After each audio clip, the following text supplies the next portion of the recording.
ਸਤਨਾਮ ਸ੍ਰੀ ਵਾਹਿਗੁਰੂ ਸਾਹਿਬ JIO.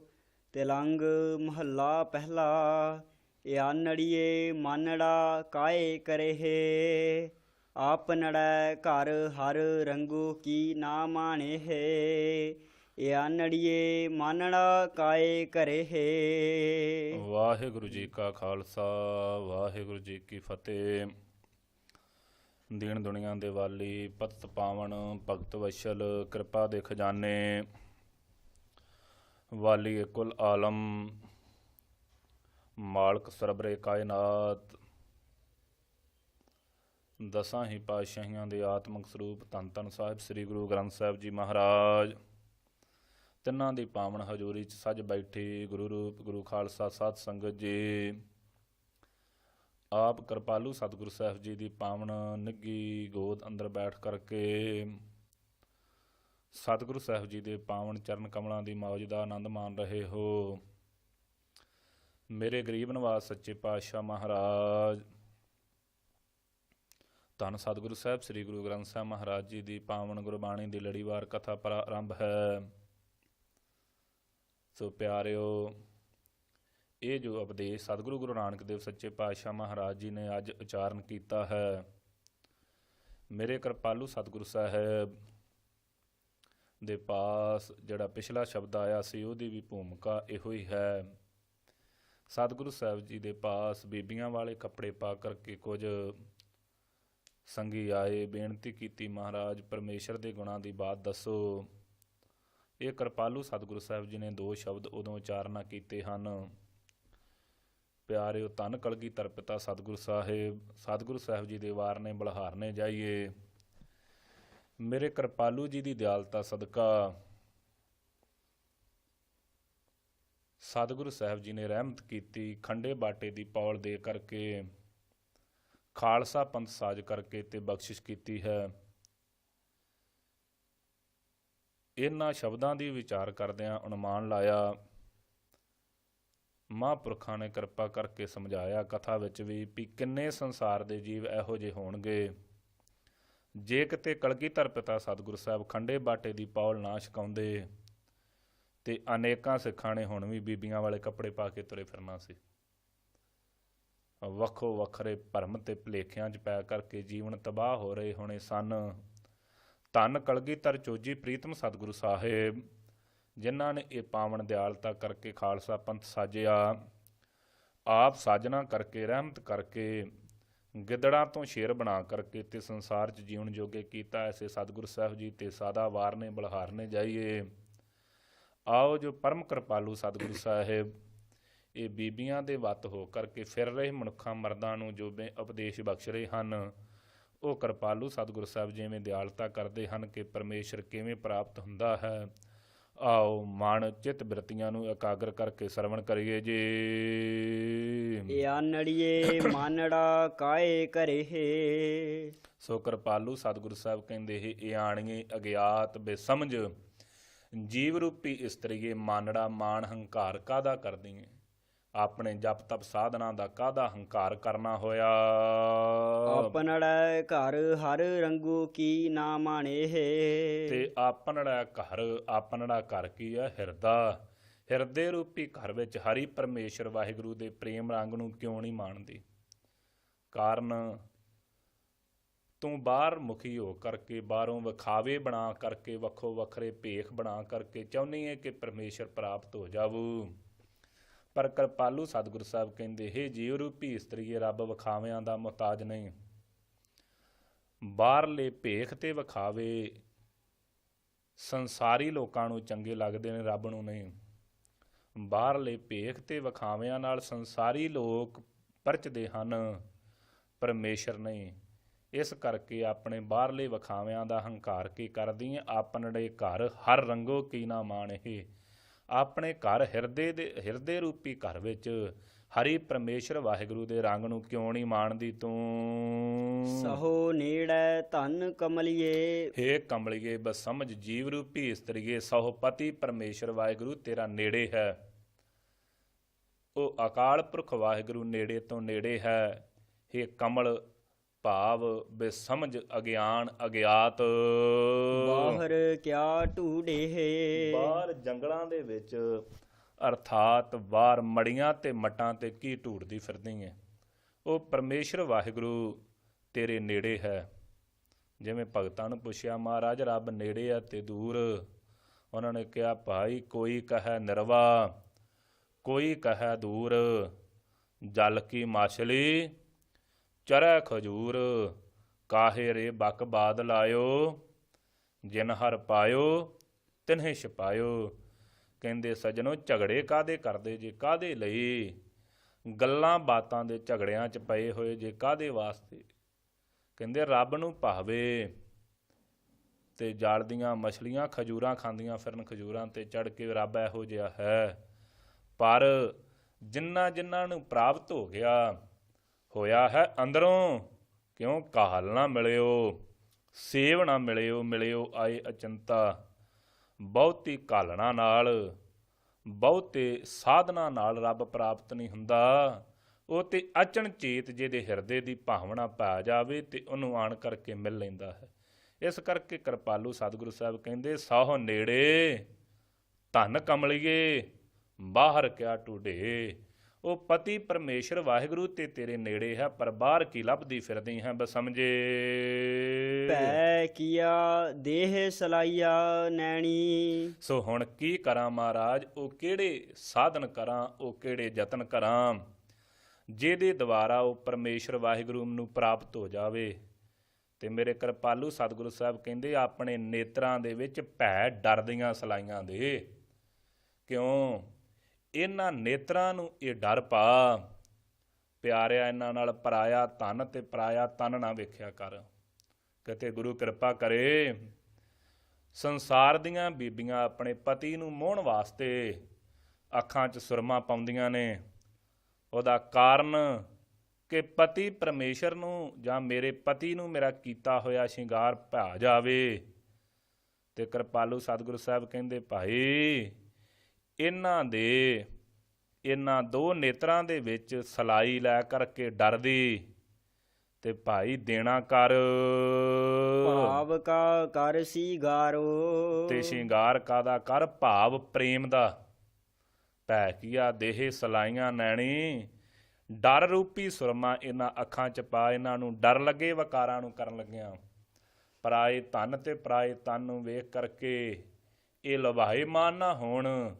ਇਹਨਾਂ ਨੂੰ ਚੇਤਾ ਆਵੇ ਕਿ ਇਹਨਾਂ ਅੱਖਾਂ ਦੇ ਨਾਲ ਮੈਂ ਪਤੀ ਪਰਮੇਸ਼ਰ ਵਾਹਿਗੁਰੂ ਤੋਂ ਬਿਨਾਂ ਕੁਝ ਹੋਰ ਨਹੀਂ ਵੇਖਣਾ।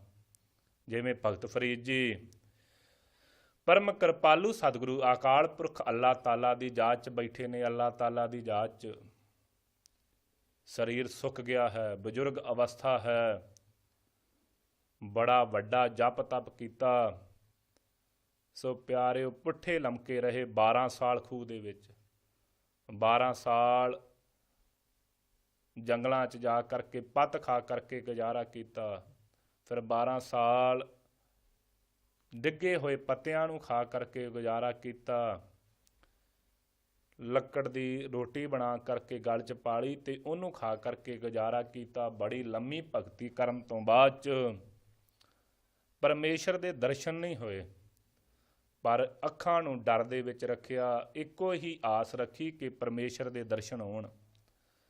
ਇੰਨੀ ਬਿਰਧ ਅਵਸਥਾ ਹੋ ਗਈ। ਇਤਿਹਾਸ ਦੱਸਦਾ ਹੈ ਕਿ ਭਗਤ ਫਰੀਦ ਜੀ ਜੰਗਲ 'ਚ ਬੈਠੇ ਨੇ ਤੇ ਕਾਂ ਆਣ ਕਰਕੇ ਮਾਸ ਚੁੰਡਦੇ ਨੇ, ਕਾਂ ਆਣ ਕਰਕੇ ਠੂੰਗੇ ਮਾਰਦੇ ਨੇ। ਤੇ ਠੂੰਗੇ ਮਾਰਦਿਆਂ ਨੂੰ ਇੱਕ ਕਾਂ ਉੱਡਿਆ ਤੇ ਜਾ ਕਰਕੇ ਭਗਤ ਫਰੀਦ ਜੀ ਦੀ ਅੱਖ ਲਾਗੇ ਠੂੰਗਾ ਮਾਰਿਆ। ਤੇ ਉਸ ਸਮੇਂ ਕਹਿ ਦਿੱਤਾ, ਕਹਿੰਦੇ ਕਾਗਾ ਕਰੰਗ ਢੰਡੋਲਿਆ, ਸਗਲਾ ਖਾਇਆ ਮਾਸ, ਏ ਦੋਏ ਨੈਣਾ ਮਤ ਛੋਹ, ਫਿਰ ਦੇਖਣ ਕੀ ਆਸ। ਕਹਿਣ ਲੱਗੇ ਇਹ ਕਾਵੋ ਤੁਸੀਂ ਸਾਰਾ ਹੀ ਸਰੀਰ ਢੰਡੋਲ ਦਿੱਤਾ ਏ, ਸਾਰੇ ਸਰੀਰ ਨੂੰ ਖਾ ਰਹੇ ਹੋ, ਪਰ ਇੱਕ ਕਰੋ ਕਿਰਪਾ ਕਿ ਇਹਨਾਂ ਦੋਵਾਂ ਨੇਤਰਾਂ ਨੂੰ ਨਾ ਛੋਇਓ। ਕਿਉਂ? ਫਿਰ ਦੇਖਣ ਕੀ ਆਸ। ਇਸੇ ਤਰੀਕੇ ਨਾਲ ਮਹਾਂਪੁਰਖਾਂ ਨੇ ਅਰਥ ਕੀਤੇ ਕਾਗਾ ਕਰੰਗ ਢੰਡੋਲਿਆ। ਕਾਂ ਕੌਣ ਹਨ? ਕਾਮ ਕ੍ਰੋਧ ਲੋਭ ਮੋਹ ਹੰਕਾਰ। ਉਹਨਾਂ ਨੂੰ ਸਨਮੁਖ ਹੋ ਕਰਕੇ ਭਗਤ ਫਰੀਦ ਜੀ ਕਹਿੰਦੇ, ਭਾਈ ਕਾਗਾ ਕਰੰਗ ਟੰਡੋਲਿਆ ਸਗਲਾ ਖਾਇਆ ਮਾਸ, ਇਹ ਕਾਵੋਂ ਵਕਾਰੋ ਤੁਸੀਂ ਸਾਰਾ ਸਰੀਰ ਢੰਡੋਲਿਆ ਹੈ ਤੇ ਸਗਲਾ ਮਾਸ ਕੀ ਸ਼ੁਭ ਗੁਣਾ ਰੂਪੀ ਮਾਸ ਸਾਰਾ ਖਾ ਗਏ ਹੋ। ਪਰ ਇੱਕ ਕਿਰਪਾ ਕਰੋ, ਇਹ ਦੋਏ ਨੈਣਾ ਮਤ ਛੋਹੋ। ਆ ਜਿਹੜੇ ਦੋ ਨੇਤਰ ਨੇ ਨਾ, ਇਹਨਾਂ ਦੇ ਨੇੜੇ ਨਾ ਆਇਓ। ਕਿਉਂ? ਭੈ ਕੀਆ ਦੇਹ ਸਲਾਈਆ, ਇਹ ਭੈ ਦੀਆਂ ਸਲਾਈਆਂ ਦਿੱਤੀਆਂ ਨੇ ਕਾਹਦੇ ਲਈ? ਪਿਰ ਦੇਖਣ ਕੀ ਆਸ, ਇਹਨਾਂ ਨੇਤਰਾਂ ਵਿੱਚ ਆਣ ਕਰਕੇ ਵਕਾਰੋ ਨਾ ਬੈਠਿਓ। ਮੈਂ ਪਰਮੇਸ਼ਰ ਦੇ ਦਰਸ਼ਨਾਂ ਦੀ ਆਸ ਲੈ ਕਰਕੇ ਬੈਠਾ। ਇਸ ਕਰਕੇ ਕਿਰਪਾਲੂ ਸਤਿਗੁਰੂ ਸਾਹਿਬ ਕਹਿੰਦੇ, ਭੈ ਕੀਆ ਦੇ ਸਲਾਈਆ ਨੈਣੀ ਭਾਵ ਕਾ ਕਰ ਸ਼ਿੰਗਾਰੋ। ਜਿਹੜੀ ਇੰਨੀ ਪ੍ਰੇਮਾ ਭਗਤੀ, ਇੰਨੀ ਭਾਵਨਾ, ਇੰਨਾ ਪ੍ਰੇਮ, ਉਹ ਪਰਮੇਸ਼ਰ ਵਾਹਿਗੁਰੂ ਦਾ ਰੱਖਣਾ, ਇਹ ਸ਼ਿੰਗਾਰ ਕਰਨਾ ਕਰ। ਤਾ ਸੁਹਾਗਣ ਜਾਣੀਐ ਲਾਗੀ, ਸੋ ਕਹਿੰਦੇ ਤਾਂ ਸੁਹਾਗਣ, ਫਿਰ ਸੁਹਾਗਣ ਜਾਣੇਗੀ ਲੱਗੀ ਹੋਈ। ਜਿਵੇਂ ਸੋ ਭਾਈ ਕਈ ਕਹਿੰਦੇ ਫਲਾਣਾ ਬੜੇ ਚਿਰ ਦਾ ਉਹਦੇ ਨਾਲ ਹੀ ਲੱਗਿਆ ਹੁੰਦਾ ਹੈ। ਆਮ ਤੌਰ 'ਤੇ ਆ ਫਿਰੋਜ਼ਪੁਰ ਇਲਾਕੇ 'ਚ ਜਾਈਏ ਤੇ ਉੱਥੇ ਆਮ ਤੌਰ 'ਤੇ ਇਹ ਬੋਲੀ ਸੁਣਨ ਨੂੰ ਮਿਲਦੀ ਏ ਕਿ ਫਲਾਣਾ ਇੰਨੇ ਚਿਰ ਦਾ ਫਲਾਣੇ ਬੰਦੇ ਨਾਲ ਲੱਗਿਆ ਹੁੰਦਾ ਹੈ। ਉਹਦਾ ਭਾਵ ਕਿ ਉਹਦੇ ਨਾਲ ਉਹਦੀ ਸਾਂਝ ਹੈ, ਜਾਂ ਉਹਦੇ ਪਾਸ ਉਹ ਕੰਮ ਕਰਦਾ ਹੈ, ਉਹਦੇ ਨਾਲ ਪ੍ਰੀਤੀ ਬਣੀ ਹੋਈ ਹੈ, ਉਹਨੂੰ ਛੱਡਦਾ ਨਹੀਂ। ਉਸੇ ਤਰੀਕੇ ਨਾਲ ਕਿਰਪਾਲੂ ਸਤਿਗੁਰੂ ਸਾਹਿਬ ਉਪਦੇਸ਼ ਬਖਸ਼ਦੇ ਨੇ, ਤਾਂ ਸੁਹਾਗਣ ਜਾਣੀਆ ਲਾਗੀ। ਭਾਈ ਤਾਂ ਤੂੰ ਉਹ ਪਰਮੇਸ਼ਰ ਵਾਹਿਗੁਰੂ ਦੇ ਸੁਹਾਗਣ ਜਾਣੀ ਜਾਵੇਂਗੀ। ਜਾ ਸਹੋ ਧਰੇ ਪਿਆਰੋ, ਜਾਂ ਸਹੁ ਅਕਾਲ ਪੁਰਖ ਵਾਹਿਗੁਰੂ ਨਾਲ ਪ੍ਰੇਮ ਕਰਨਾ ਕਰ ਹਿਰਦੇ ਕਰਕੇ। ਇਆਣੀ ਬਾਲੀ ਕਿਆ ਕਰੇ, ਪਰ ਸਤਿਗੁਰੂ ਸਾਹਿਬ ਕਹਿੰਦੇ, ਇਆਣੀ ਬਸਮਝ ਇਹ ਬਾਲੜੀ ਜੀਵ ਰੂਪੀ ਆਤਮਾ ਕੀ ਕਰੇ। ਜਾ ਧਨ ਕੰਤ ਨਾ ਭਾਵੈ, ਜਾਂ ਉਹ ਕੰਤ ਪਰਮੇਸ਼ਰ ਵਾਹਿਗੁਰੂ ਨੂੰ ਇਹਦੇ ਕੀਤੇ ਹੋਏ ਸ਼ਿੰਗਾਰ ਭਾਉਣ ਨਾ ਜੇ। ਕਰਨ ਪਲਾਹ ਕਰੇ ਬਹੁ ਤੇਰੇ, ਬੜੇ ਭਾਈ ਕਰਨ ਕਰਦੀ ਹੈ ਪਲਾਹਾ ਉਹੋ ਜੇ ਯਤਨ ਪਰਮੇਸ਼ਰ ਦੀ ਪ੍ਰਾਪਤੀ ਦੇ। ਸਾ ਧਨ ਮਹਲ ਨਾ ਪਾਵੈ, ਪਰ ਪਰਮੇਸ਼ਰ ਨੂੰ ਇਹਦੀ ਵਕਾਰਾਂ 'ਚ ਬੁੱਧ ਮਲੀਨ ਹੋਈ ਹੋਣ ਕਰਕੇ ਇਹਦੀ ਭਾਵਨੀ ਭਾਉਂਦੀ ਨਹੀਂ। ਉਹ ਪਰਮੇਸ਼ਰ ਵਾਹਿਗੁਰੂ ਇਹਨੂੰ ਮਹਿਲ ਸੱਚਖੰਡ ਘਰ ਵਿਖੇ ਬੁਲਾਉਂਦਾ ਨਹੀਂ ਜੀ। ਬਿਨ ਕਰਮਾ ਕਿਛ ਪਾਈਐ ਨਾਹੀ, ਕਿਰਪਾਲੂ ਸਤਿਗੁਰੂ ਸਾਹਿਬ ਦਿਆਲਤਾ ਕਰਦੇ ਨੇ, ਭਾਈ ਬਿਨਾਂ ਕਰਮਾਂ ਤੋਂ ਕੱਖ ਵੀ ਪ੍ਰਾਪਤ ਨਹੀਂ ਹੋ ਸਕਦਾ। ਪੂਰਬਲੇ ਕਰਮ ਜਿੰਨਾ ਚਿਰ ਚੰਗੇ ਨਹੀਂ, ਸੋ ਬਿਨਾਂ ਕਰਮਾਂ ਤੋਂ ਪ੍ਰਾਪਤ ਨਹੀਂ ਹੋ ਸਕਦਾ।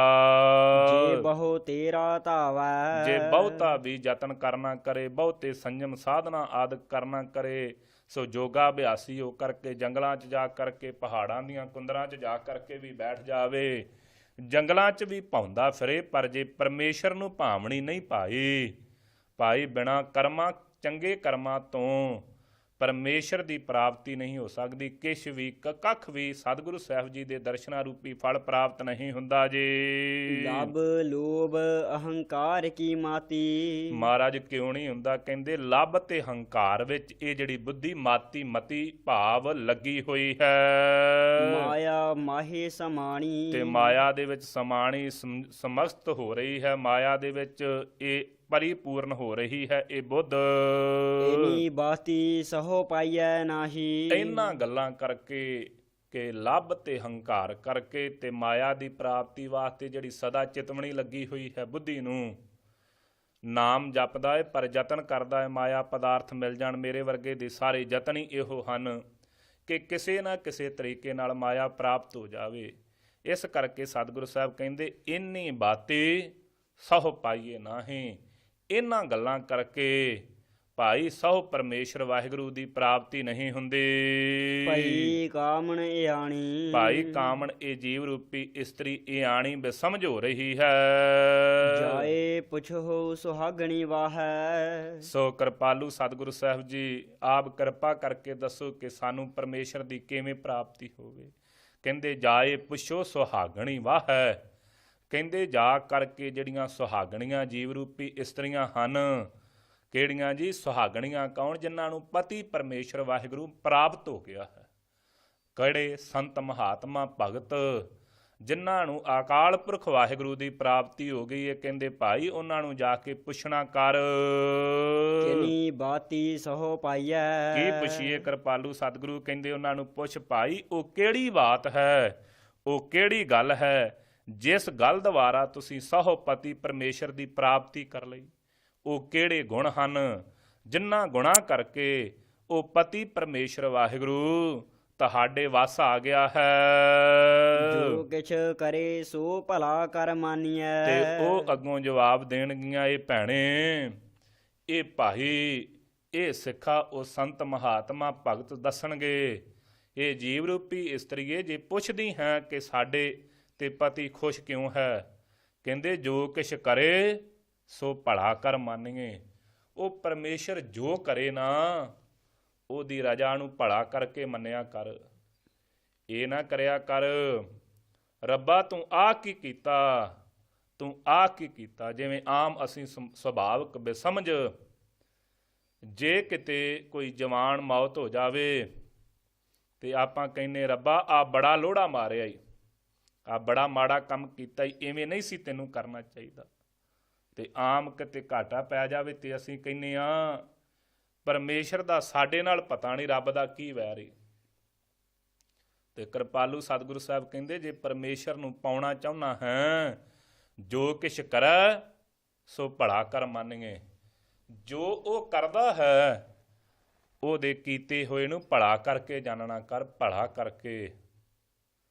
ਤੇ ਭਾਈ ਜਿਵੇਂ ਬਾਬਾ ਵੀਰ ਸਿੰਘ ਜੀ ਨਰੰਗਾਬਾਦ ਵਾਲੇ ਮਹਾਂਪੁਰਖ ਕਿਵੇਂ ਪਰਮੇਸ਼ਰ ਦੇ ਪਿਆਰੇ ਭਲਾ ਕਰਕੇ ਜਾਣਦੇ ਨੇ।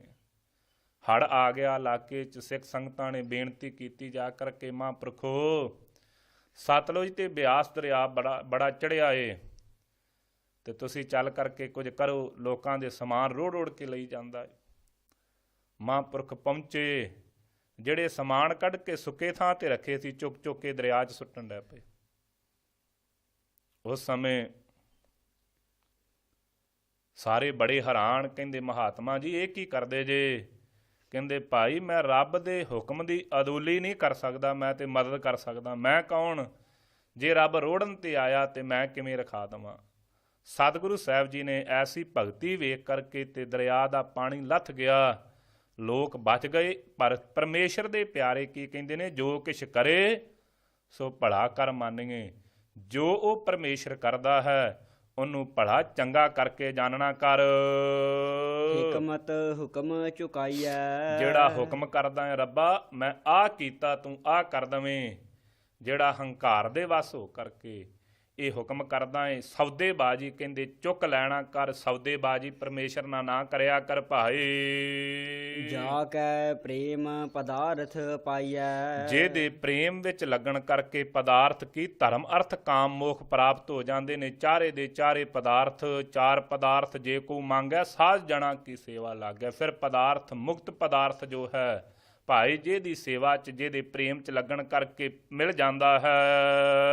ਤਉ ਚਰਣੀ ਚਿਤ ਲਾਈਐ। ਭਾਈ ਉਹ ਅਕਾਲ ਪੁਰਖ ਵਾਹਿਗੁਰੂ ਦੇ ਪਾਵਨ ਚਰਨਾਂ ਨਾਲ ਆਪਣਾ ਚਿੱਤ ਲਾਉਣਾ ਕਰ, ਉਹਦੇ ਨਾਲ ਚਿੱਤ ਦੀ ਪ੍ਰੀਤੀ ਲਾ। ਸੋ ਕਹੈ ਸੋ ਕੀਜੈ ਤਨ ਮਨੋ ਦੀਜੈ। ਸੋ ਜੋ ਸਹੋ ਉਹ ਸੁਆਮੀ ਅਕਾਲ ਪੁਰਖ ਵਾਹਿਗੁਰੂ ਕਹਿੰਦਾ ਹੈ, ਸੋ ਉਹੋ ਹੀ ਤੂੰ ਕਰਨਾ ਕਰ। ਤੇ ਇਹ ਤਨ ਤੇ ਮਨ ਉਹਦੀ ਭੇਟ ਚੜਾਉਣਾ ਕਰ। ਇਹ ਤਨ ਸਰੀਰ ਵੀ ਉਹਦਾ ਸਮਝਣਾ ਕਰ, ਉਹਦੀ ਦਾਤ ਹੈ। ਇਹ ਮਨ ਜਿਹੜਾ ਇੱਧਰ ਉੱਧਰ ਭੌਂਦਾ ਫਿਰਦਾ, ਇਹ ਵੀ ਗੁਰੂ ਕਿਰਪਾ ਕਰੇ ਉਹਦੇ ਚਰਨਾਂ ਨਾਲ ਜੁੜ ਜਾਵੇ। ਐਸਾ ਪਰਮਲ ਲਾਈਐ। ਐਸੇ ਚੰਦਨ ਸੁਗੰਧ ਜਿਹੜਾ ਪ੍ਰੇਮ ਲਾਉਣਾ ਕਰ। ਏਵ ਕਹੈ ਸੁਹਾਗਣੀ ਭੈਣੇ। ਕਹਿੰਦੇ ਐਵੇਂ ਉਹ ਜਿਹੜੀਆਂ ਭੈਣਾਂ ਨੇ ਸੁਹਾਗਵੰਤੀਆਂ ਸੰਤ ਮਹਾਤਮਾ ਮਹਾਂਪੁਰਖ, ਉਹ ਐਵੇਂ ਕਹਿੰਦੇ ਹਨ, ਐਵੇਂ ਦੱਸਦੇ ਨੇ। ਕਹਿੰਦੇ ਹੇ ਭੈਣੇ ਸੁਣਨਾ ਕਰ।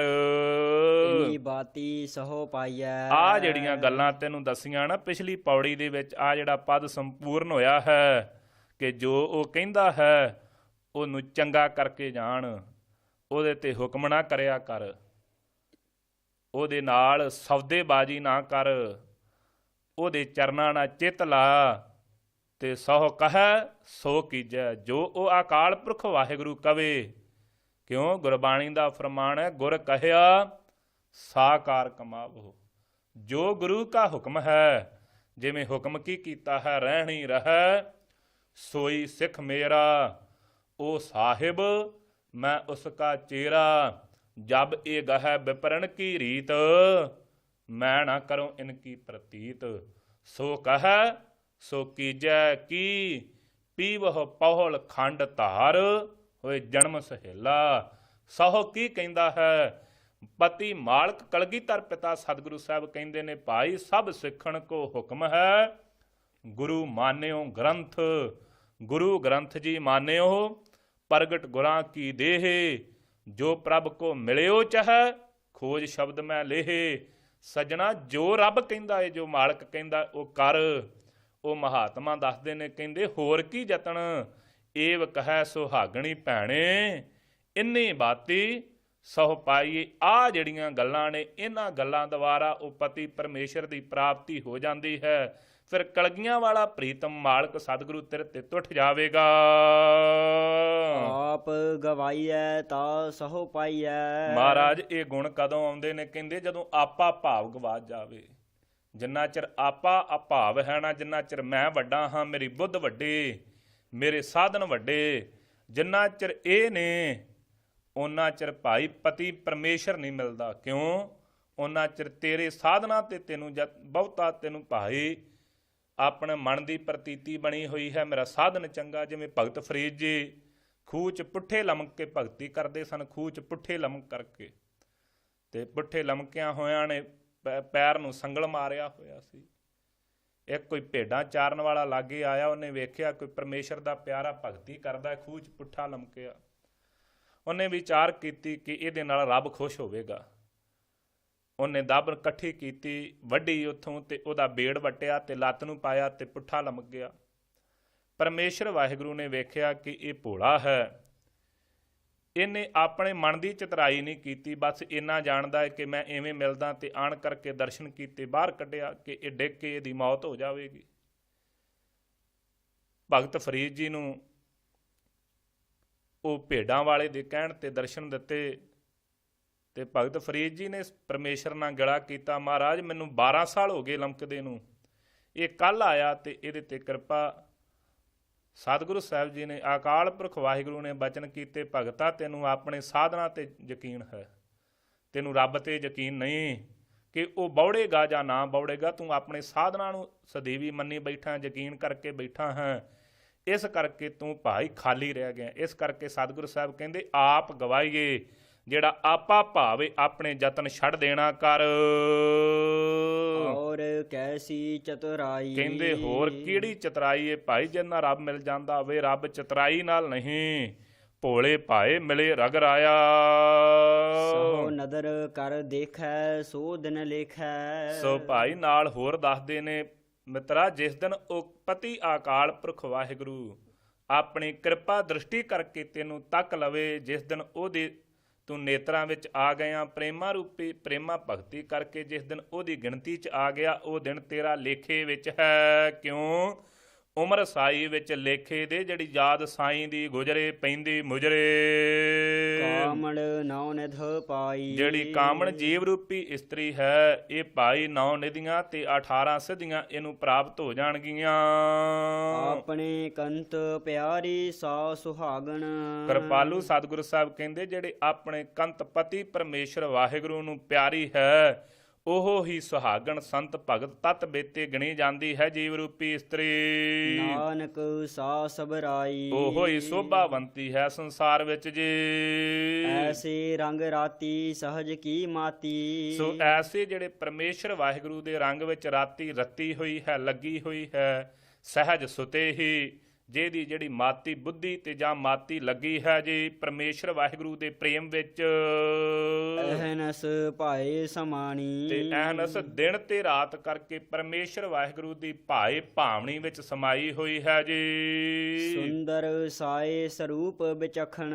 ਸੋ ਉਹ ਹੀ ਸੁੰਦਰ ਹੈ ਉਹਦਾ ਹੀ ਕੀਤੇ ਹੋਏ ਸ਼ਿੰਗਾਰ ਸੁੰਦਰ ਹਨ। ਉਹਦਾ ਸਰੂਪ ਭਾਈ ਜਿੰਨੇ ਉਹ ਕਿਹੜੀ ਸੁੰਦਰ ਹੈ ਜਿਨੇ ਪਰਮੇਸ਼ਰ ਵਾਹਿਗੁਰੂ ਦੇ ਸਰੂਪ ਲਖਣਾਂ ਦੁਆਰਾ ਦਰਸ਼ਨ ਕੀਤੇ ਸੋ ਬਚੱਖਣ ਇਹਨਾਂ ਚਖਣ ਨੇਤਰਾਂ ਨਾਲ ਉਹ ਪਰਮੇਸ਼ਰ ਦੇ ਜਿਹੜੇ ਦਰਸ਼ਨ ਕਰ ਰਹੀ ਹੈ ਜੀ, ਕਹੀਐ ਸਾ ਸਿਆਣੀ। ਉਹਨੂੰ ਹੀ ਸਿਆਣਾ ਕਿਹਾ ਜਾਂਦਾ ਹੈ, ਜਿਹੜਾ ਭਾਈ ਜਰੇ ਜਰੇ ਵਿੱਚ ਪਰਮੇਸ਼ਰ ਵਾਹਿਗੁਰੂ ਦੀ ਜੋਤ ਨੂੰ ਮੰਨ ਰਿਹਾ ਹੈ। ਘਟ ਘਟ ਮੈਂ ਹਰਜੂ ਬਸੈ ਸੰਤਨ ਕਹਿਓ ਪੁਕਾਰ, ਜਿਹੜੇ ਇਸ ਅਵਸਥਾ ਨੂੰ ਪ੍ਰਾਪਤ ਹੋ ਗਏ ਨੇ ਉਹ ਸਿਆਣੇ, ਉਹ ਸੱਜਣ, ਉਹ ਸਹੇਲੇ ਸੰਤ ਹਨ ਜੀ। ਤਿਲੰਗ ਮਹੱਲਾ ਪਹਿਲਾ।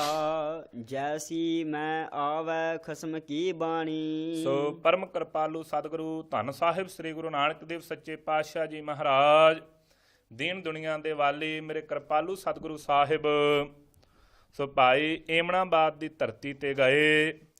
ਮੇਰੇ ਗਰੀਬ ਨਿਵਾਸ ਸੱਚੇ ਪਾਤਸ਼ਾਹ ਮਹਾਰਾਜ ਜੀ ਨੇ ਏਮਣਾਬਾਦ ਤੋਂ ਬਾਹਰ ਆਪਣਾ ਡੇਰਾ ਕੀਤਾ ਹੈ।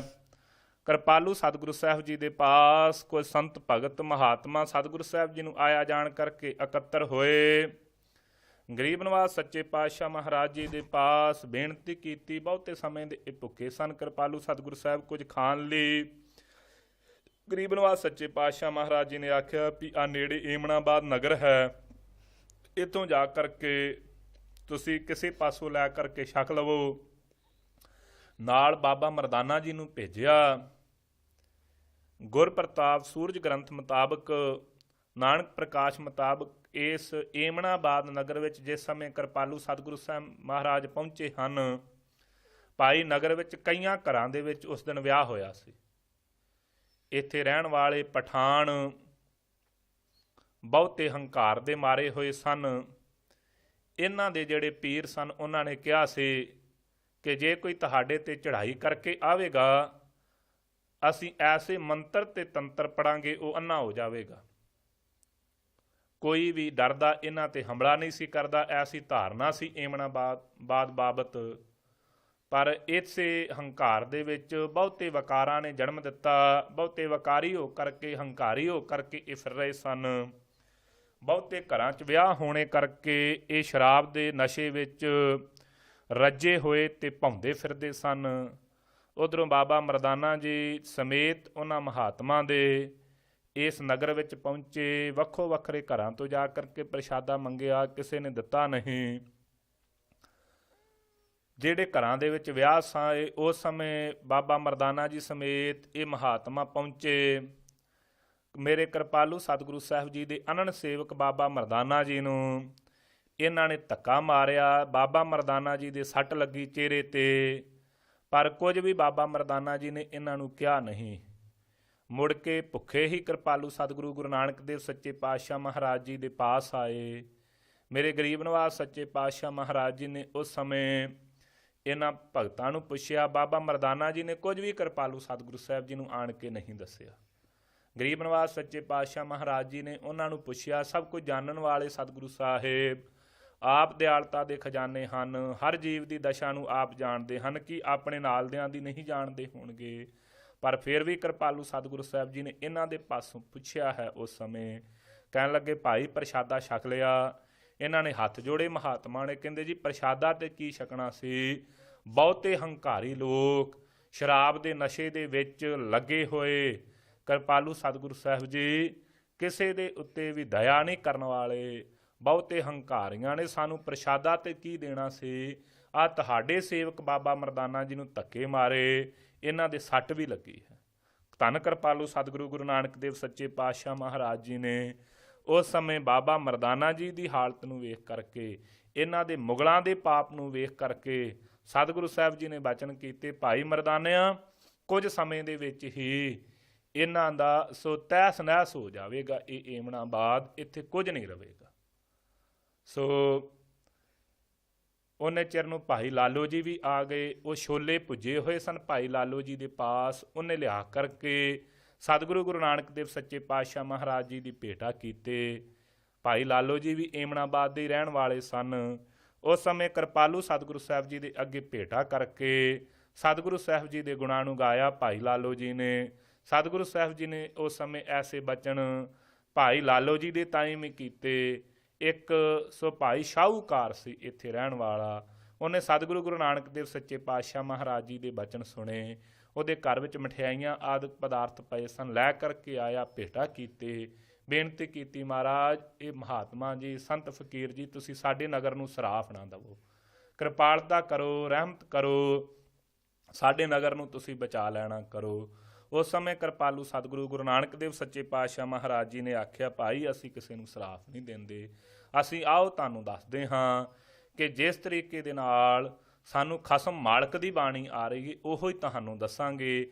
ਜਿਵੇਂ ਉਹ ਅਕਾਲ ਪੁਰਖ ਵਾਹਿਗੁਰੂ ਨੂੰ ਪਾਉਂਦਾ ਹੈ ਉਹੋ ਹੀ ਕਾਰਾ ਇਹਨਾਂ ਦੇ ਨਾਲ ਹੋਵੇਗਾ, ਦੂਸਰਾ ਨਹੀਂ ਹੋ ਸਕਦਾ। ਸੋ ਜਿਵੇਂ ਸਤਿਗੁਰੂ ਸਾਹਿਬ ਜੀ ਨੇ ਇਹਨਾਂ ਦੇ ਤਾਈ ਭਾਈ ਲਾਲੋ ਜੀ ਦੇ ਤਾਈ ਤੇ ਭਾਈ ਉਹ ਸ਼ਾਹੂਕਾਰ ਦੇ ਤਾਈ, ਸੋ ਇਹਨਾਂ ਪਠਾਣਾਂ ਦੀ ਦਸ਼ਾ ਵੇਖ ਕਰਕੇ ਉਪਦੇਸ਼ ਬਖਸ਼ਿਸ਼ ਕੀਤਾ ਹੈ। ਆਓ ਮਨ ਚਿੱਤ ਬਿਰਤੀਆਂ ਨੂੰ ਇਕਾਗਰ ਕਰਕੇ ਸਰਵਣ ਕਰੀਏ ਜੀ।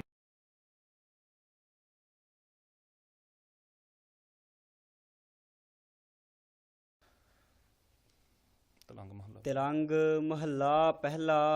ਜੈਸੀ ਮੈਂ ਆਵੈ ਖਸਮ ਕੀ ਬਾਣੀ। ਸੋ ਇਹ ਬ੍ਰਾਹਮਣ ਕਹਿਣ ਲੱਗਾ ਜਾਂ ਇਹ ਸਾਹੂਕਾਰ ਕਹਿਣ ਲੱਗਾ, ਮਹਾਰਾਜ ਤੁਸੀਂ ਸਰਾਫ ਨਹੀਂ ਸੀ ਦੇਣਾ। ਕਿਰਪਾਲੂ ਸਤਿਗੁਰੂ ਸਾਹਿਬ ਕਹਿੰਦੇ ਅਸੀਂ ਸਰਾਫ ਨਹੀਂ ਦਿੱਤਾ ਭਾਈ। ਜੈਸੀ ਮੈਂ ਆਵੈ ਖਸਮ ਕੀ ਬਾਣੀ, ਜਿਸ ਤਰ੍ਹਾਂ ਉਹ ਖਸਮ ਮਾਲਕ ਵਾਹਿਗੁਰੂ ਦੀ ਸਾਨੂੰ ਬਾਣੀ ਆ ਰਹੀ ਹੈ, ਜਿਵੇਂ ਉਹ ਅਕਾਲ ਪੁਰਖ ਵਾਹਿਗੁਰੂ ਦੀ ਖੇਡ ਹੁਣ ਵਰਤਣੀ ਹੈ ਇੱਥੇ। ਸੋ ਜਿਵੇਂ ਉਹ ਪਰਮੇਸ਼ਰ ਨੂੰ ਭਾਉਂਦਾ ਹੈ, ਇੱਥੋਂ ਕੁਝ ਕੋ ਤੇ ਬਾਬਰ ਆਪਣਾ ਡੇਰਾ ਪਾ ਕਰਕੇ ਬੈਠਾ ਸੀ। ਸੋ ਭਾਈ ਥੋੜ੍ਹੇ ਸਮੇਂ ਵਿੱਚ ਆਣ ਕਰਕੇ ਉਹਨੇ ਉਦੋਂ ਹਮਲਾ ਕਰ ਦਿੱਤਾ ਸੀ। ਜੈਸੀ ਮੈਂ ਆਵੈ ਖਸਮ ਕੀ ਬਾਣੀ, ਜਿਵੇਂ ਉਹ ਖਸਮ ਅਕਾਲ ਪੁਰਖ ਵਾਹਿਗੁਰੂ ਦੀ ਸਾਨੂੰ ਬਾਣੀ ਆ ਰਹੀ ਹੈ। ਤੈਸੜਾ ਕਰੀ ਗਿਆਨ ਵੇ ਲਾਲੋ। ਇਹ ਲਾਲੋ ਭਾਈ ਲਾਲੋ ਜੀ, ਉਸਾ ਹੀ ਤੁਸੀਂ ਗਿਆਨ ਕਰਨਾ ਕਰੋ, ਉਹੋ ਹੀ ਜਾਣਨਾ ਕਰੋ। ਅਸੀਂ ਸਰਾਫ ਨਹੀਂ ਦਿੱਤਾ, ਜਿਵੇਂ ਪਰਮੇਸ਼ਰ ਦੀ ਮੌਜ ਹੈ ਉਹ ਤੁਸੀਂ ਜਾਣਨਾ ਕਰੋ ਜੀ। ਪਾਪ ਕੀ ਜੰਝ ਲੈ ਕਾਬਲ ਹੋ ਧਾਇਆ। ਪਾਪ ਦੀ ਜੰਝ ਕੀ, ਜਿਹੜੇ ਇਹਨਾਂ ਦੇ ਕੀਤੇ ਹੋਏ ਕਰਮ ਸਨ, ਇਹਨਾਂ ਦੇ ਕੀਤੇ ਹੋਏ ਪਾਪ, ਕਹਿੰਦੇ ਉਹ ਕਾਬਲ ਵਿੱਚ ਜਾ ਕਰਕੇ ਤੇ ਇਕੱਤਰ ਹੋ ਕਰਕੇ ਜੰਝ ਬਣ ਗਈ ਇਹਨਾਂ ਪਾਪਾਂ ਦੀ। ਉਹ ਜਿਹੜੀ ਪਾਪ ਦੀ ਜੰਝ ਹੈ ਨਾ, ਲੈ ਕਰਕੇ ਕਾਬਲ ਤੋਂ ਕੌਣ ਧਾਇਆ ਹੈ ਜੀ? ਬਾਬਰ। ਉਹ ਇਹਨਾਂ ਦੇ ਪਾਪਾਂ ਰੂਪੀ ਜੰਗ ਨੂੰ ਲੈ ਕਰਕੇ ਆ ਰਿਹਾ ਹੈ। ਜੋਰੀ ਮੰਗੈ ਦਾਨ ਵੇ ਲਾਲੋ। ਤੇ ਜੋਰੀ ਨਾਮ ਹੈ ਇਸਤਰੀਆਂ ਦਾ। ਕਹਿੰਦੇ ਫਿਰ ਜੋਰੀ ਜ਼ੋਰ ਨਾਲ, ਸੋ ਇਹਨਾਂ ਦੀਆਂ ਇਸਤਰੀਆਂ ਦੇ ਸੱਤ ਜਿਹੜੇ ਉਹ ਨਾਸ ਕਰ ਦੇਵੇਗਾ। ਜੋਰੀ ਮੰਗੈ ਦਾਨ ਵੇ ਲਾਲੋ, ਜ਼ੋਰ ਦੇ ਨਾਲ ਇਹਨਾਂ ਪਾਸੋਂ ਫਿਰ ਧਨ ਦੌਲਤ ਮੰਗੇਗਾ, ਟੈਕਸ ਆਦਿਕ। ਸੋ ਹੋਏਗਾ ਨਾਮ ਦਾਨ ਦਾ, ਪਰ ਜ਼ੋਰ ਜ਼ਬਰਦਸਤੀ ਨਾਲ ਇਹਨਾਂ ਪਾਸੋਂ ਲਿਆ ਜਾਵੇਗਾ। ਸ਼ਰਮ ਧਰਮ ਦੋਏ ਛੱਪ ਖਲੋਏ। ਤੇ ਸ਼ਰਮ, ਜਿਹੜੀ ਸ਼ਰਮ ਦੀ ਗੱਲ ਹੈ, ਭਾਵ ਲੱਜਾ ਦੀ, ਜਦੋਂ ਸਤੀਆਂ ਦੇ ਸੱਤ ਟੁੱਟਣਗੇ, ਜਿਸ ਸਮੇਂ ਇਹਨਾਂ ਦੀਆਂ ਜਿਹੜੀਆਂ ਧੀਆਂ ਭੈਣਾਂ ਨੇ ਉਹਨਾਂ ਨੂੰ ਜੇਲ੍ਹਾਂ ਵਿੱਚ ਪਾ ਕਰਕੇ ਕੋ ਕਰਮੀਆਂ ਦੇ ਪਾਸ ਛੱਡ ਕਰਕੇ ਡੰਡ ਦਵਾਇਆ ਜਾਵੇਗਾ, ਉਦੋਂ ਸ਼ਰਮ ਤੇ ਧਰਮ ਦੋਵੇਂ ਹੀ ਛਾਪ ਕਰਕੇ, ਭਾਵ ਸ਼ਰਮ ਤੇ ਧਰਮ ਦੀ ਗੱਲ ਨਹੀਂ ਚੱਲੇਗੀ ਜੀ। ਕੂੜ ਫਿਰੈ ਪ੍ਰਧਾਨ ਵੇ ਲਾਲੋ। ਸੋ ਕੂੜ ਝੂਠ ਹੀ ਚਾਰ ਫਿਰੇ ਪ੍ਰਧਾਨ ਹੋਵੇਗਾ, ਝੂਠ ਹੀ ਇਹਨਾਂ ਪਾਪੀਆਂ ਦੇ ਨਾਸ ਕਰਨ ਵਾਸਤੇ। ਸੋ ਜਿਵੇਂ ਆਪਾਂ ਪੜ੍ਹਦੇ ਤੇ ਸੁਣਦੇ ਹਾਂ, ਪਾਪੀ ਕੇ ਮਾਰਨੇ ਕੋ ਪਾਪ ਮਹਾਬਲੀ ਹੈ। ਪਾਪੀ ਦੇ ਮਾਰਨੇ ਵਾਸਤੇ ਪਾਪ ਹੀ ਪਰਮੇਸ਼ਰ ਉਹਦੇ ਕੋਲੋਂ ਇੰਨੇ ਕਰਵਾ ਦਿੰਦਾ, ਉਹੋ ਹੀ ਬਲੀ ਹੋ ਕਰਕੇ ਉਹਦਾ ਨਾਸ ਕਰਵਾ ਦਿੰਦਾ ਹੈ। ਇਵੇਂ ਕਿਰਪਾਲੂ ਸਤਿਗੁਰੂ ਸਾਹਿਬ ਜੀ ਕਹਿੰਦੇ, ਕੂੜ ਫਿਰੇ ਪ੍ਰਧਾਨ ਵੇ ਲਾਲੋ।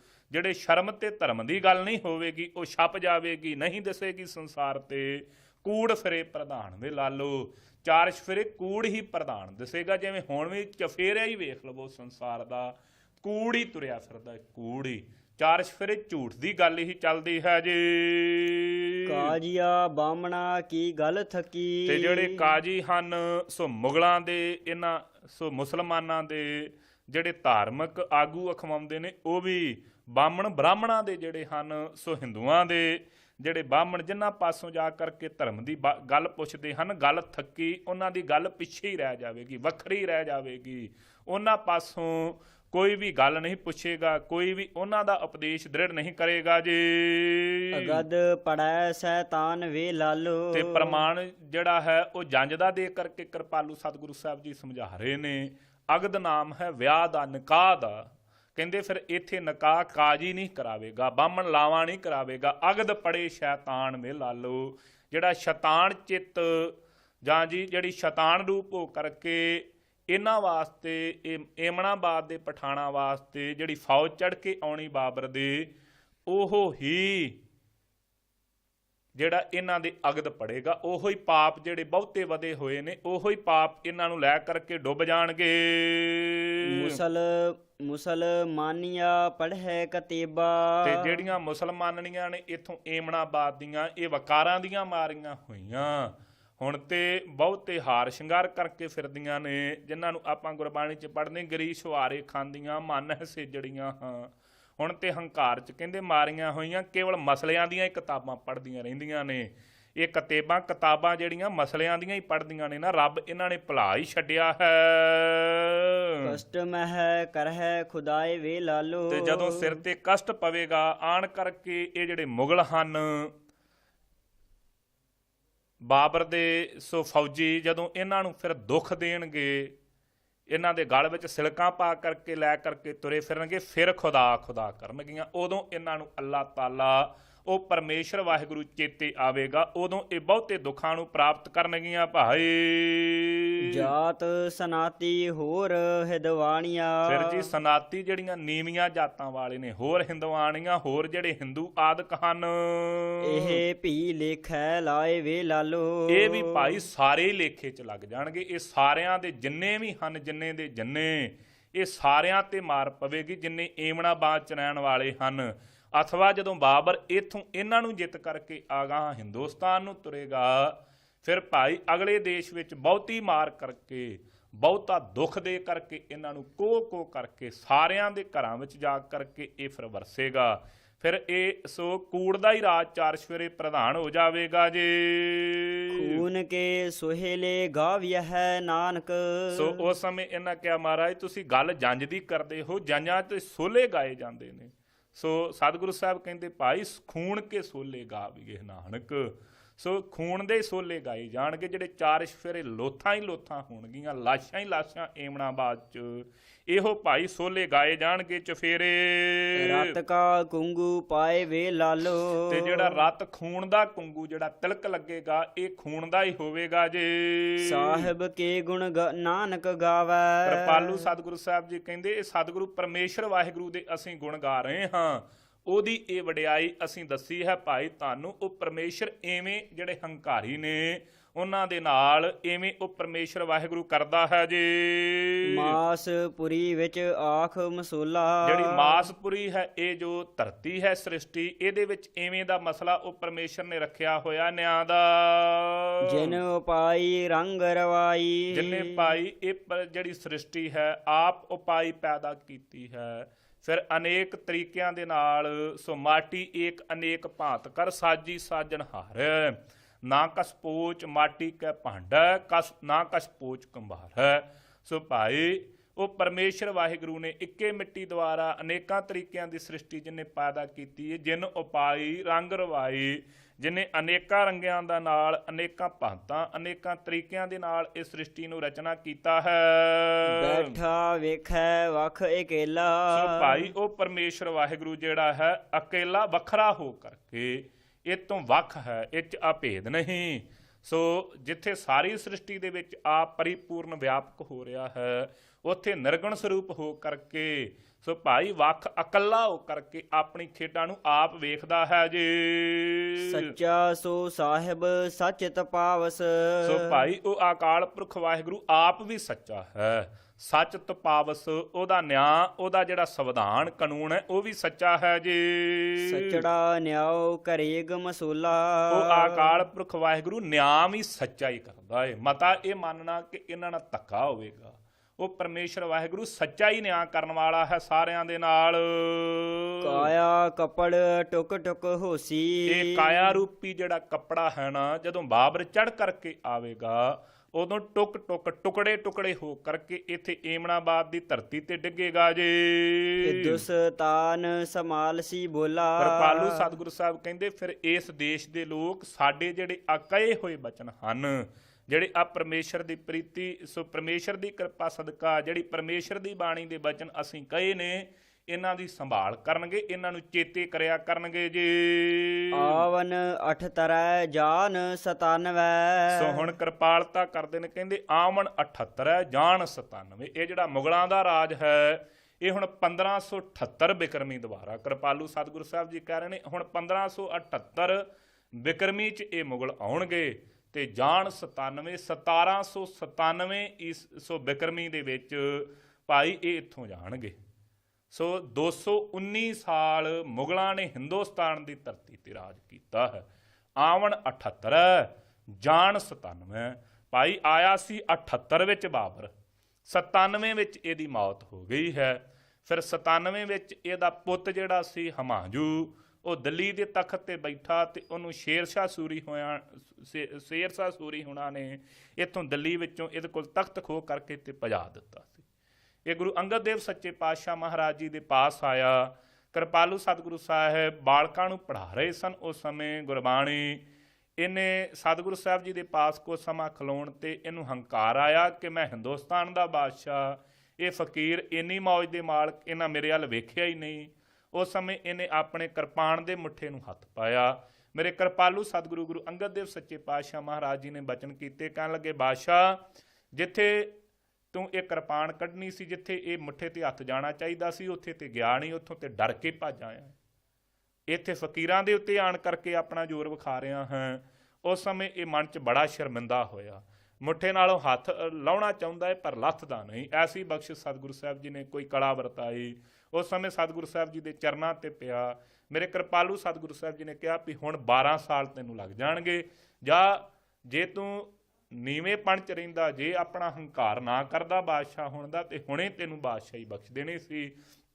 ਜਿਵੇਂ ਪਹਿਲੇ ਜਾਮੇ 'ਚ ਜਦੋਂ ਤੇਰਾ ਪਿਓ ਬਾਬਰ ਸੋ ਸਤਿਗੁਰੂ ਗੁਰੂ ਨਾਨਕ ਦੇਵ ਮਹਾਰਾਜ ਜੀ ਦੇ ਚਰਨਾਂ ਤੇ ਪਿਆ ਸੀ ਤੇ ਉਹਨੂੰ ਇਸ ਦੇਸ਼ ਦੀ ਸੋ ਬਾਦਸ਼ਾਹੀ ਬਖਸ਼ੀ ਸੀ। ਬੇਨਤੀ ਕੀਤੀ ਸੀ ਨਾ ਬਾਬਰ ਨੇ ਕਿਰਪਾਲੂ ਸਤਿਗੁਰੂ ਸਾਹਿਬ ਜੀ ਦੇ ਪਾਸ, ਜਦੋਂ ਸਤਿਗੁਰੂ ਸਾਹਿਬ ਜੀ ਨੇ ਆਪ ਬਖਸ਼ਿਸ਼ ਕਰਕੇ ਭਾਉ ਤੇਰਾ ਭਾਂ ਖਲੜੀ ਮੇਰਾ ਚੀਤ, ਇਹ ਪਾਵਨ ਸ਼ਬਦ ਉਚਾਰਨ ਕੀਤਾ ਸੀ, ਉਦੋਂ ਬਖਸ਼ਿਸ਼ ਕੀਤੀ ਸੀ, ਰਹਿਮਤ ਕੀਤੀ ਸੀ। ਤੇ ਇਹਨੇ ਆਖਿਆ ਮਹਾਰਾਜ ਫਿਰ ਕੀ ਕਰੀਏ? ਕਹਿੰਦੇ ਨਿਆਂ ਦਾ ਰਾਜ ਕਰਿਓ, ਤੁਹਾਡਾ ਰਾਜ ਬਣਿਆ ਰਹੇਗਾ। ਹਾਂ, ਜਦੋਂ ਨਿਆਂ ਛੱਡ ਦੇਵੋਗੇ ਫਿਰ ਆਪ ਆਪਣਾ ਸਿਰ ਦੇ ਕਰਕੇ ਤੇ ਤੁਹਾਡੇ ਪਾਸੋਂ ਰਾਜ ਖੋਹ ਲਵਾਂਗੇ।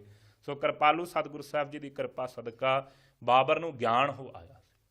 ਸੋ ਭਾਈ ਜਿਸ ਸਮੇਂ ਇਹਦਾ ਪੁੱਤਰ ਹਮਾਯੂ ਬਿਮਾਰ ਹੋ ਗਿਆ, ਇੰਨਾ ਗਿਆਨਵਾਨ ਸੀ ਇਹ ਬਾਬਰ, ਇੰਨੀ ਬਖਸ਼ਿਸ਼ ਪਰਮੇਸ਼ਰ ਦੀ ਇਹਦੇ ਤੇ ਹੋਈ ਸੀ, ਨਿਆਂ ਦਾ ਰਾਜ ਕਰਦਾ ਸੀ।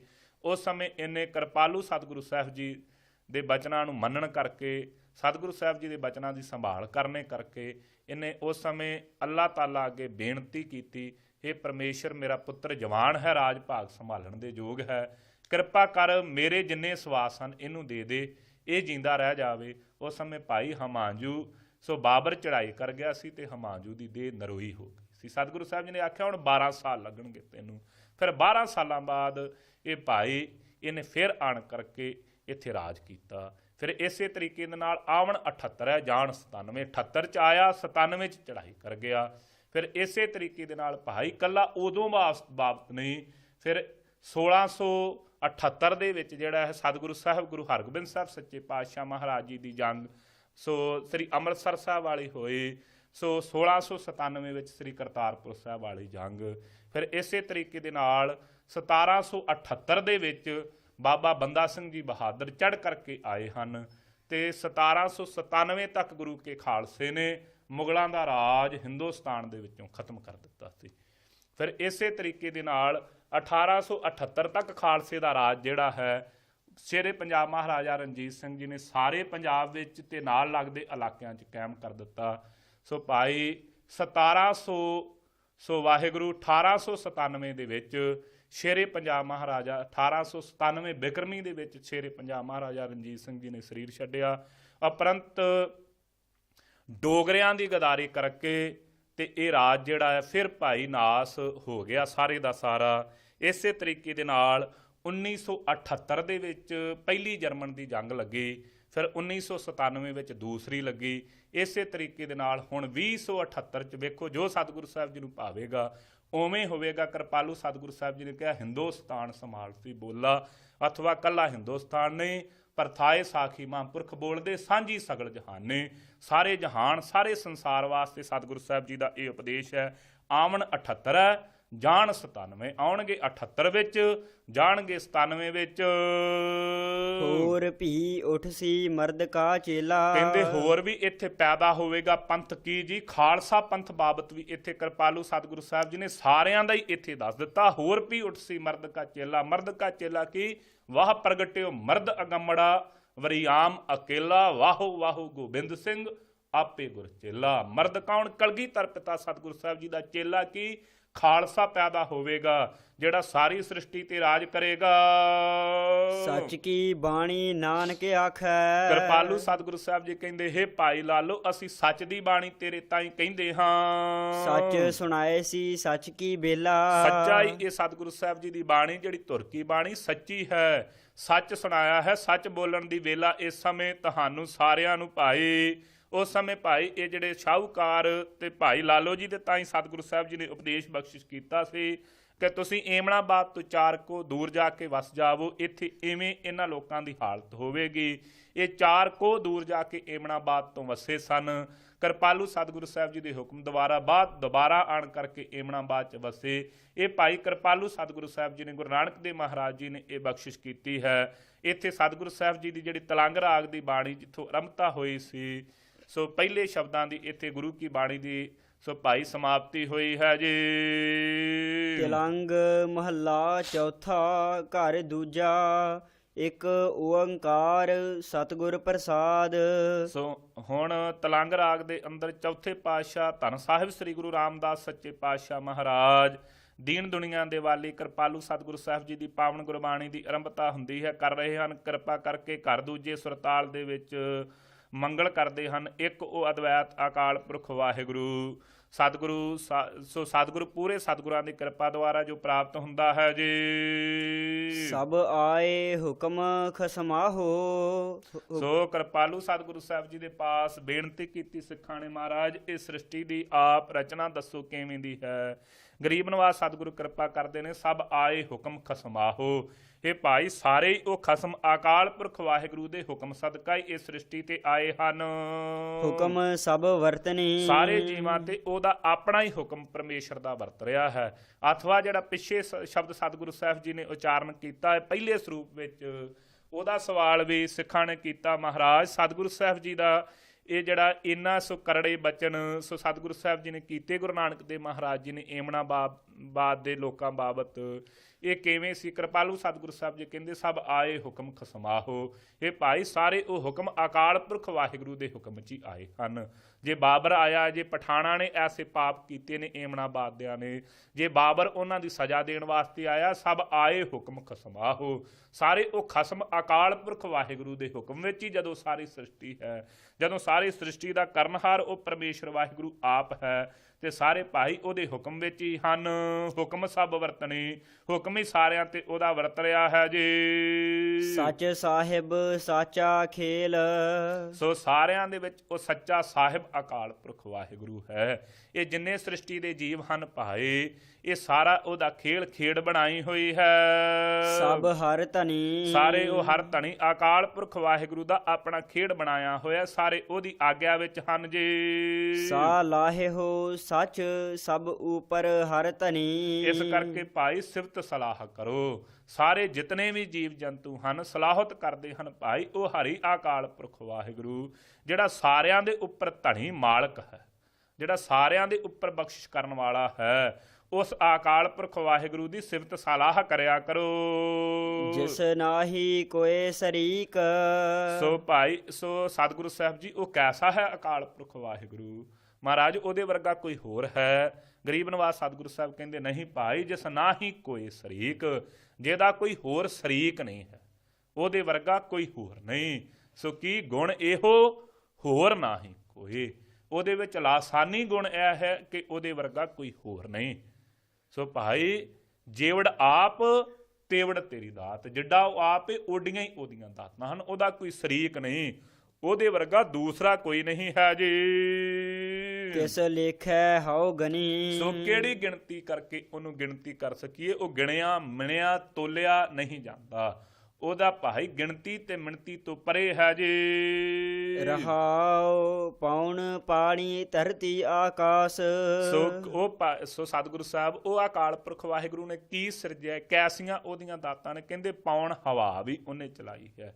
ਇਹ ਪਾਣੀ ਕਿੰਨੇ ਕਿੰਨੇ ਵੱਡੇ ਸਮੁੰਦਰ ਉਹਨੇ ਸਿਰਜੇ ਹੋਏ ਨੇ। ਪਾਣੀ ਵੇਖੋ, ਸੋ ਧਰਤੀ ਦੇ ਵਿੱਚ ਆਪ ਹੀ ਆਪਣੀ ਕਲਾ ਦੁਆਰਾ ਪਾਣੀ ਠਹਿਰਾਇਆ ਹੋਇਆ ਨਾ। ਆਪਾਂ ਮੰਨਦੇ ਧਰਤੀ ਦੇ ਥੱਲੇ ਪਾਣੀ ਪਾਣੀ ਆ ਜੀ।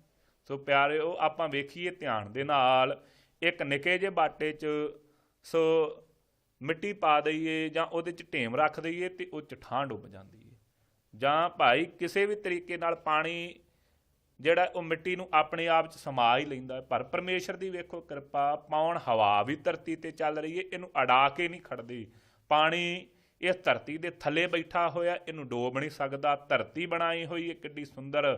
ਆਕਾਸ਼ ਤਾਂ ਨੂੰ ਵੇਖਦੇ ਦੂਰ ਦੂਰ ਤੱਕ ਆਕਾਸ਼ ਹੀ ਦ੍ਰਿਸ਼ਟੀ ਆ ਰਿਹਾ ਹੈ। ਉਹ ਅਕਾਲ ਪੁਰਖ ਵਾਹਿਗੁਰੂ ਦੀ ਕੈਸੀ ਖੇਡ, ਇਹ ਉਹਨੇ ਆਪ ਬਣਾਉਣਾ ਕੀਤੀ ਹੈ ਜੀ। ਘਰ ਮੰਦਰ ਹਰ ਬਣੀ। ਇਹ ਮੰਨਣਾ ਕਰੋ, ਉਹ ਅਕਾਲ ਪੁਰਖ ਵਾਹਿਗੁਰੂ ਦਾ ਮੰਦਰ ਘਰ ਹੀ ਬਣਿਆ ਹੋਇਆ ਹੈ ਜੀ। ਵਿੱਚ ਵਰਤੈ ਨਾਨਕ ਆਪ। ਤੇ ਸਾਰਿਆਂ ਦੇ ਵਿੱਚ ਉਹ ਅਕਾਲ ਪੁਰਖ ਵਾਹਿਗੁਰੂ ਆਪ ਵਰਤ ਰਿਹਾ। ਮੇਰੇ ਗਰੀਬ ਨਵਾਜ਼ ਸਤਿਗੁਰੂ ਸਾਹਿਬ ਕਹਿੰਦੇ ਜੀ, ਝੂਠ ਕਹੋ ਕਿਆ ਗਨੀ। ਕਹਿੰਦੇ ਕੀ ਭਾਈ ਝੂਠ ਜਾਣਨਾ ਕਰੋਗੇ, ਕੀ ਝੂਠ ਕਰੀਏ। ਸੋ ਝੂਠ ਕਿਆ ਗਣੇ। ਸੋ ਇਹਨਾਂ ਵਿੱਚੋਂ ਕਿਸ ਨੂੰ ਝੂਠਾ ਕਿਹਾ ਜਾ ਸਕਦਾ। ਸਾਰਾ ਉਹ ਪਰਮੇਸ਼ਰ ਵਾਹਿਗੁਰੂ ਦਾ ਆਪ ਹੀ ਰਚਨਾ ਕੀਤੀ ਹੋਈ ਹੈ ਜੀ। ਤਿਲੰਗ ਮਹੱਲਾ ਚੌਥਾ। ਨਿਤ ਨਿਹਫਲ ਕਰਮ ਕਮਾਏ ਬਫਾਵੈ ਦੁਰਮਤੀਆ। ਹੁਣ ਕਿਰਪਾਲੂ ਸਤਿਗੁਰੂ ਸਾਹਿਬ ਜੀ ਅਗਿਆਨੀ ਮਨੁੱਖਾਂ ਦੀ ਦਸ਼ਾ ਸੋ ਦੱਸਦੇ ਹਨ।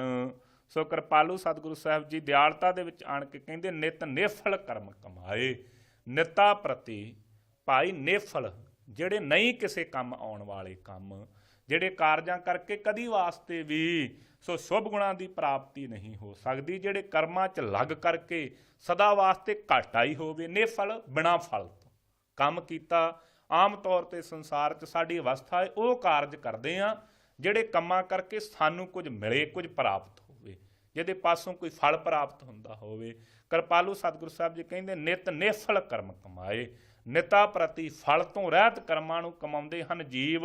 ਬਫਾਵੈ ਦੁਰਮਤੀਆ, ਭੈੜੀ ਮੱਤ ਵਿੱਚ ਲੱਗ ਕਰਕੇ ਜੀ। ਜਬ ਆਣੈ ਵਲ ਵੰਚ ਕਰ ਝੂਠ। ਸੋ ਜਿਸ ਸਮੇਂ ਭਾਈ ਝੂਠ ਬੋਲ ਕਰਕੇ, ਕੋਈ ਵਲ ਛਲ ਕਰਕੇ, ਕਿਸੇ ਪਾਸੋਂ ਉਹਦਾ ਧਨ ਖੋਹ ਕਰਕੇ ਲੈ ਆਵੇ ਨਾ, ਝੂਠ ਬੋਲ ਕਰਕੇ, ਤਬ ਜਾਣੈ ਜਗ ਜਿਤਿਆ। ਉਦੋਂ ਜਾਣਦਾ ਕਿ ਮੈਂ ਜਗਤ ਹੀ ਜਿੱਤ ਲਿਆ। ਅੱਜ ਮੈਂ ਇੰਨਾ ਝੂਠ ਮਾਰਿਆ, ਫਲਾਣੇ ਪਾਸੋਂ ਇੰਨਾ ਧਨ ਮੈਂ ਠੱਗ ਹੀ ਲਿਆ, ਖੋਹ ਹੀ ਲਿਆ। ਕਹਿੰਦੇ ਉਦੋਂ ਸਮਝਦਾ ਮੈਂ ਜਗਤ ਜਿੱਤ ਲੈਣਾ ਕੀਤਾ ਹੈ। ਐਸੀ ਇਹਦੀ ਅਵਸਥਾ ਬਣੀ ਹੋਈ ਹੈ ਭਾਈ। ਐਸਾ ਬਾਜੀ ਸਹਿ ਸਾਰ ਨਾ ਚੇਤੈ ਹਰ ਨਾਮਾ। ਕਿਰਪਾਲੂ ਸਤਿਗੁਰੂ ਸਾਹਿਬ ਕਹਿੰਦੇ ਐਸੀ ਇਹ ਬਾਜੀ ਸੰਸਾਰ, ਬਾਜੀਗਰ ਸੰਸਾਰ ਬਣਿਆ ਹੋਇਆ ਹੈ। ਪਰਮੇਸ਼ਰ ਦਾ ਨਾਮ ਹੀ ਇਹਨੂੰ ਚੇਤੇ ਨਹੀਂ, ਪਰਮੇਸ਼ਰ ਨੂੰ ਚੇਤੇ ਹੀ ਨਹੀਂ ਕਰਦਾ। ਸੋ ਸਦਾ ਵਾਸਤੇ ਦੂਸਰੇ ਧਨ, ਦੂਸਰਿਆਂ ਦੇ ਧਨ ਖੋਣ ਵਿੱਚ ਹੀ ਚਿੱਤ ਪ੍ਰੀਤੀ ਲੱਗੀ ਹੋਈ ਹੈ। ਸਦਾ ਵਾਸਤੇ ਦੂਸਰਿਆਂ ਦੇ ਧਨ ਨੂੰ ਸੋ ਯਤਨ ਕਰਦਾ ਹੈ ਕਿ ਮੇਰੇ ਪਾਸ ਹੀ ਸਾਰੇ ਦਾ ਸਾਰਾ ਆ ਜਾਵੇ। ਜਦੋਂ ਕਿਸੇ ਪਾਸੋਂ ਪ੍ਰਾਪਤ ਕਰ ਲੈਂਦਾ ਫਿਰ ਬੜਾ ਖੁਸ਼ ਹੁੰਦਾ ਹੈ, ਫਿਰ ਬੜਾ ਫੁੱਲ ਕੇ ਪੈਂਦਾ ਹੈ। ਲੋਕਾਂ ਨੂੰ ਆਪਣੀ ਚਤਰਾਈ ਦੱਸਦਾ, ਮੈਂ ਭਾਈ ਇੰਨੇ ਦੀ ਚੀਜ਼ ਲਿਆਂਦੀ ਸੀ, ਇੰਨੇ ਦੀ ਫਲਾਣੇ ਨੂੰ ਟਿਕਾ ਦਿੱਤੀ ਏ, ਮੇਰੇ ਨਾਲੋਂ ਵੱਧ ਸਿਆਣਾ ਕੋਈ ਨਹੀਂ। ਕਹਿੰਦੇ ਐਸਾ ਬਾਜੀ ਸੰਸਾਰ, ਐਸੀ ਇਹ ਸੰਸਾਰ ਦੀ ਬਾਜੀ ਪਰਮੇਸ਼ਰ ਨੇ ਬਣਾਈ ਹੈ। ਨਾ ਚੇਤੇ ਹਰਨਾਮਾ। ਮਾਇਆ ਪਦਾਰਥਾਂ 'ਚ ਲੱਗੇ ਹੋਏ ਜੀਵ, ਇਹਨਾਂ ਨੂੰ ਪਰਮੇਸ਼ਰ ਦਾ ਨਾਮ ਚੇਤੇ ਹੀ ਨਹੀਂ। ਖਿਨ ਮਹਿ ਬਿਨਸੈ ਸਭ ਝੂਠ। ਕਹਿੰਦੇ ਇਸ ਕਰਕੇ ਚੇਤੇ ਕਰ ਇਹ ਭਾਈ, ਖਿਣ ਭਰ ਦੇ ਵਿੱਚ ਜਿਵੇਂ ਸੰਸਾਰ ਤੇ ਬੋਲਿਆ ਹੋਇਆ ਝੂਠ ਨਾਸ ਹੋ ਜਾਂਦਾ। ਜਦੋਂ ਕੋਈ ਝੂਠ ਬੋਲਦਾ ਹੈ ਕੋਈ ਵੀ ਉਹਦੀ ਪ੍ਰਤੀਤੀ ਨਹੀਂ ਕਰਦਾ। ਜਦੋਂ ਝੂਠ ਉਗੜ ਆਉਂਦਾ ਹੈ ਸਾਰੇ ਸੰਸਾਰ ਦੇ ਲੋਕ ਉਹਦੇ ਸਾਰੇ ਮਜ਼ਾਕ ਹੀ ਉਡਾਉਂਦੇ ਫਿਰਦੇ ਕਿ ਬੜਾ ਭਗਤ ਬਣਦਾ ਸੀ, ਹੈ ਤੇ ਇਹ ਝੂਠਾ ਹੀ ਸੀ। ਕਈ ਕਹਿੰਦੇ ਬਗੜਾ ਭਗਤ ਸੀ। ਇਸੇ ਤਰੀਕੇ ਨਾਲ ਕਿਰਪਾਲੂ ਸਤਿਗੁਰੂ ਸਾਹਿਬ ਕਹਿੰਦੇ ਖਿਣਮੈ ਬਿਨਸੈ ਸਭ ਝੂਠ। ਵਿਚਾਰ ਕਰ ਖਿਣ ਭਰ ਦੇ ਵਿੱਚ ਇਹ ਝੂਠੀ ਸੰਸਾਰ ਜਿਹੜਾ ਹੈ ਇਹ ਝੂਠਾ, ਜਿਹਦੇ ਵਿੱਚ ਝੂਠ ਬੋਲ ਕਰਕੇ ਤੂੰ ਬਹੁਤੇ ਯਤਨ ਕਰਦਾ ਆਪਣੇ ਆਪ ਨੂੰ ਸੁਚੱਜਾ ਬਣਾਉਣ ਦੇ, ਗੁਣੀ ਬਣਾਉਣ ਦੇ, ਝੂਠ ਬੋਲ ਕਰਕੇ ਲੋਕਾਂ ਦਾ ਧਨ ਖੋਹ ਕਰਕੇ ਲਿਆਉਣਾ ਹੈ। ਕਹਿੰਦੇ ਵਿਚਾਰ ਕੀਤੀ ਇਹ ਸਾਰਾ ਹੀ ਸੰਸਾਰ ਹੀ ਝੂਠਾ। ਇਹ ਜਿੰਨੀਆਂ ਦੇਹਾਂ ਦੇ ਸਰੀਆਂ ਨੇ, ਜਿੰਨੇ ਮਿੱਤਰ ਭਾਈ ਪੁੱਤ ਭਤੀਜੇ ਤੈਨੂੰ ਦਿਸ ਰਹੇ ਨੇ, ਵਿਚਾਰ ਕਰ, ਇਹ ਸਾਰੇ ਝੂਠ ਹੀ ਹਨ, ਇਹ ਸਾਰੇ ਝੂਠ ਦੀ ਨਿਆਈ ਹਨ, ਸਾਰੇ ਤੇਰੇ ਪਾਸੇ ਪਾਸ ਬਹੁਤੇ ਅਡੰਬਰ ਕਰਕੇ ਤੇਰੇ ਆਲੇ ਦੁਆਲੇ ਬੈਠੇ ਨੇ, ਸਾਰੇ ਨਾਸ ਹੋ ਜਾਣ ਵਾਲੇ ਨੇ। ਧੀਆਂ ਪੁੱਤਰ ਪਰਿਵਾਰ ਭਾਈ ਮਿੱਤਰ ਜ਼ਮੀਨ ਜਾਇਦਾਦ ਆਦਿ ਜਿਹੜੀ ਨਿਤਾ ਪ੍ਰਤੀ ਘਟਦੀ ਵੱਧਦੀ ਰਹਿੰਦੀ ਹੈ, ਇਹਦੇ ਬਾਬਤ ਕੀ ਜਾਣਨਾ ਹੈ। ਬਿਨ ਖਿਣ ਮੈਂ ਬਿਨ ਸਹਿ ਸਭ ਝੂਠ, ਜੇ ਪਰਮੇਸ਼ਰ ਨੂੰ ਭਾਵੇ ਤੇ ਖਿਣ ਭਰ ਦੇ ਵਿੱਚ ਹੀ ਸਾਰਾ ਨਾਸ ਹੋ ਜਾਵੇਗਾ। ਮੇਰੇ ਮਨ ਧਿਆਏ ਰਾਮਾ, ਇਸ ਕਰਕੇ ਹੇ ਮੇਰੇ ਮਨਾ, ਉਹ ਪਰਮੇਸ਼ਰ ਵਾਹਿਗੁਰੂ ਜਿਹੜਾ ਰਾਮ ਰਮੰਤੀ ਰਾਮਾ, ਜਿਹੜਾ ਸਾਰਿਆਂ ਚ ਰਮਿਆ ਹੋਇਆ ਹੈ, ਉਹਨੂੰ ਧਿਆਉਣਾ ਕਰ। ਰਹਾਉ ਵਿਸਰਾਮ ਦੇ ਕੇ ਬਖਸ਼ਿਸ਼ ਕਰਦੇ ਹਨ।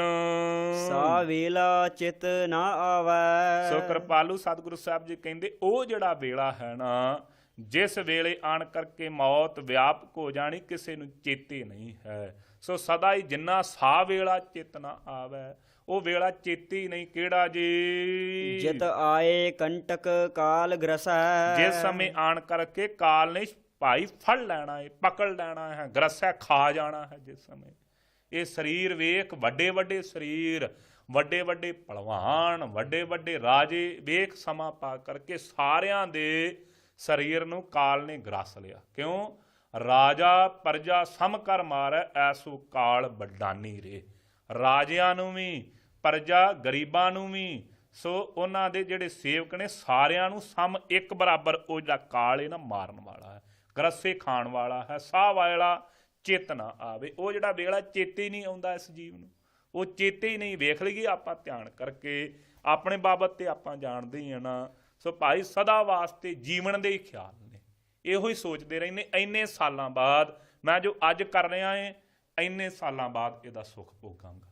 ਫਲਾਣੇ ਸਾਲ, ਅਗਲੇ ਸਾਲ ਮੈਂ ਮੁੰਡੇ ਦਾ ਵਿਆਹ ਕਰ ਦੇਣਾ, ਅਗਲੇ ਸਾਲ ਮੇਰਾ ਕਾਕਾ ਐਸ ਕਲਾਸ 'ਚ ਹੋ ਜਾਣਾ, ਫਿਰ ਮੈਂ ਐਵੇਂ ਕਰਾਂਗਾ।